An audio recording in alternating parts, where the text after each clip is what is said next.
Oh, howdy all, grab yourself a drink, it is time for some PathOfExile discussion.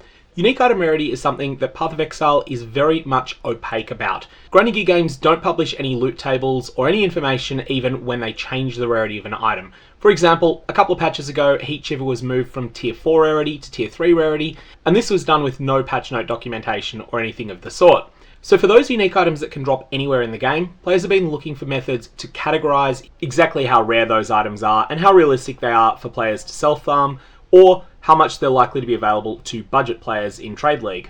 Last year there was a major discovery, which I made a video on. I'll put a link to that down in the description below, and that was about how Ritual could be used to determine the rarity tier of items. But the original and best method for doing this was Ultimatum in patch 3.14.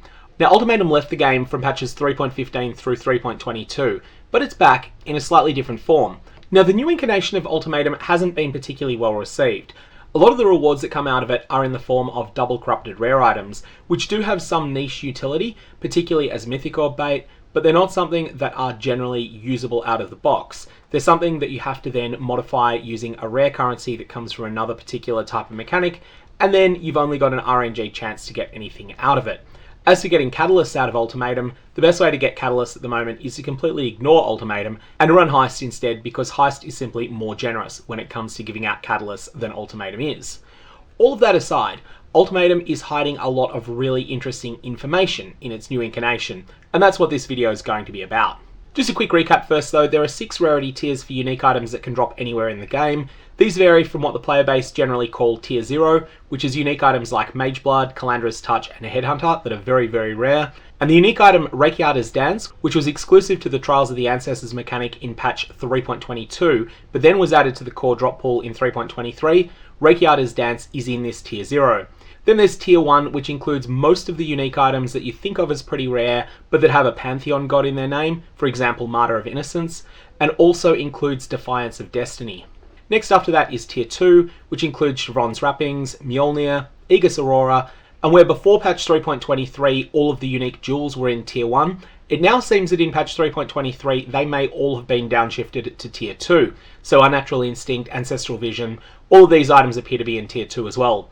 Tier 3 includes Heat Shiver, Cold Iron Point and a number of other unique items. Tier 4 includes Goldrum, and Tier 5 includes Chevron's Pace. Tiers 4 and 5 are actually pretty close to each other in rarity, as are Tiers 1 and 2. Now, I would usually consider these. Tier 0 is staggeringly rare, Tiers 1 and 2 are rare, Tier 3 is uncommon, and Tier 4 and 5 are pretty common. Common doesn't necessarily mean an item's not worth ever equipping, it just means that it's not likely to hold any value in a trade league at all. Additionally, anytime you find a unique item on the ground, the chance that it's a specific tier 0 unique seem to be about 1 in 100,000. The chance it's a specific tier 1, maybe about 1 in 10 to 20,000. The chance it's a specific tier 2, about 1 in 8,000. And then tier 3, 4 and 5 are much more common, with tier 3 something like 6 times as common as tier 2, and tiers 4 and 5 both about 6 times as common again as tier 3. So with all of that in mind, what does Ultimatum tell us about the rarity tiers of various unique items?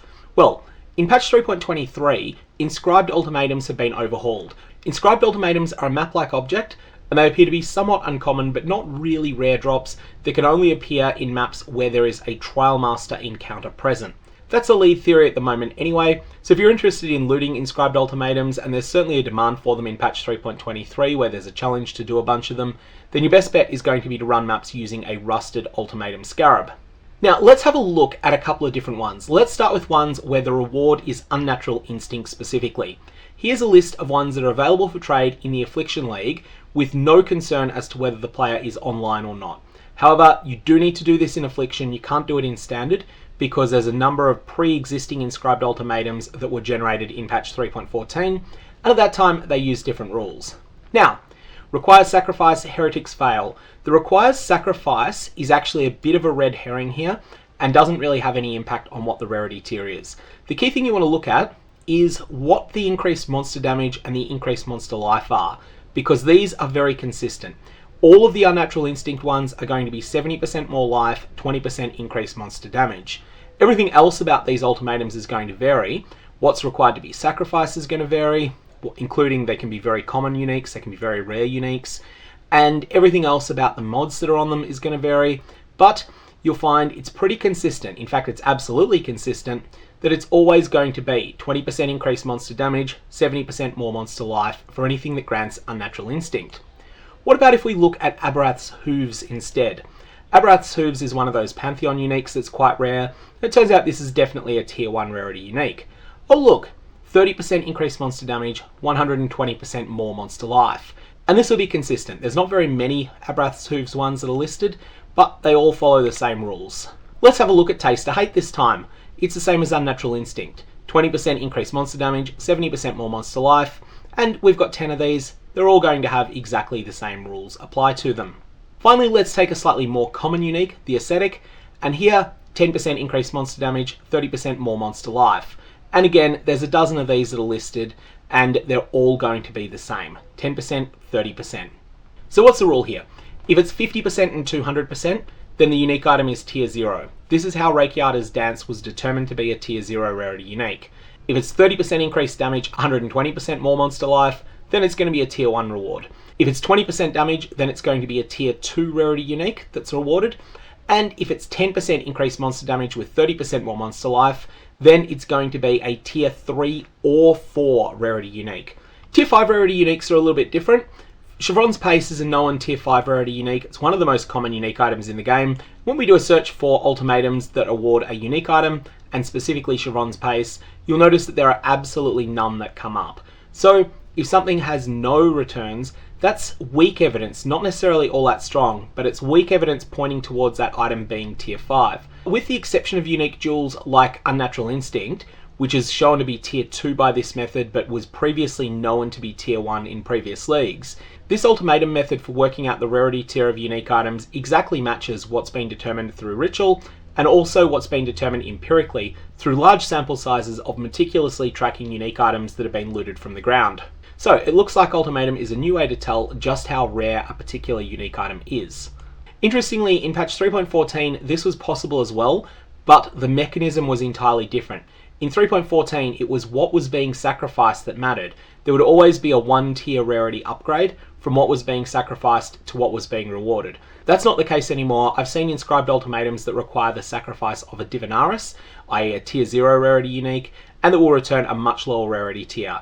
I think now the required sacrifice is just simply a unique item that's chosen at random, with some bias against very rare unique items being chosen.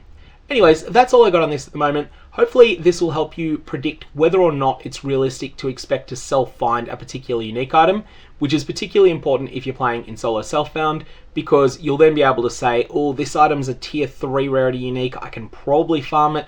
Or maybe you'll look up something like Defiance of Destiny and say, oh, that's tier 1 rarity unique, my build doesn't work without it.